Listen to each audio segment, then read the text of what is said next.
પવનની વાત છે તો પવનની ઝડપ અત્યારે નોર્મલ કરતાં થોડીક વધારે છે। જો કે નૈઋત્યનું ચોમાસું જ્યારે પણ આગળ વધતું હોય, ખાસ કરીને ગુજરાત તરફ આવતું હોય ત્યારે આટલો બધો પવન હોવો એ કોઈ સારા સંકેત નથી।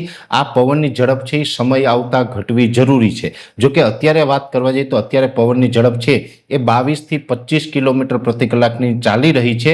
ગસ્ટિંગ છે 26-27 સુધી નોંધાઈ રહ્યા છે, એટલે સામાન્ય કરતાં વધારે ઝડપ પવન ફૂંકાઈ રહ્યો છે। અત્યારે આ સિઝનની અંદર પવન છે એ 18 થી 20 કિલોમીટર હોવો જોઈએ, એની જગ્યાએ 22 થી 25 કિલોમીટરની ઝડપે પવન ફૂંકાઈ રહ્યા છે। મુખ્યત્વે પવનની દિશા છે એ પશ્ચિમની છે અને આવનારા દિવસમાં એટલે કે 12 જૂન 2026 સુધી પવનની ઝડપમાં કોઈ ઘટાડો થાય તેવી શક્યતાઓ નથી। અત્યારે જે પવન છે આ જ પ્રકારના પવનો છે એ ચાલતા રહેશે, જેની દરેક મિત્રોએ નોંધ લેવાની છે। બીજું વાત એ છે કે 12 જૂન સુધી ઘટાડો નથી થવાનો, પણ 12 જૂન પછી જો ઘટાડો થાય તો એ સારી વાત છે। જો ઘટાડો ન થાય તો ચોમાસું જે આગળ વધી રહ્યું છે એને ઉપર ક્યાંક અસર કરી શકે। જો કે ચોમાસું છે એ ગુજરાતની અંદર નિયત સમયે એટલે કે 15 જૂન આસપાસ આવી જ જવાનું છે, એમાં આપણે કોઈ ચિંતા કરવાની જરૂર નથી। પણ ઘણી વખત ચોમાસું આગળ વધતું હોય અને ચોમાસાની એન્ટ્રીમાં પણ જો પવનની ઝડપમાં ફેરફાર ન થાય તો શરૂઆતના વરસાદ છે એ તોફાની બની શકે છે, એટલે ક્યાંય ને ક્યાંય આપણે નુકસાનરૂપ પણ સાબિત થઈ શકે છે।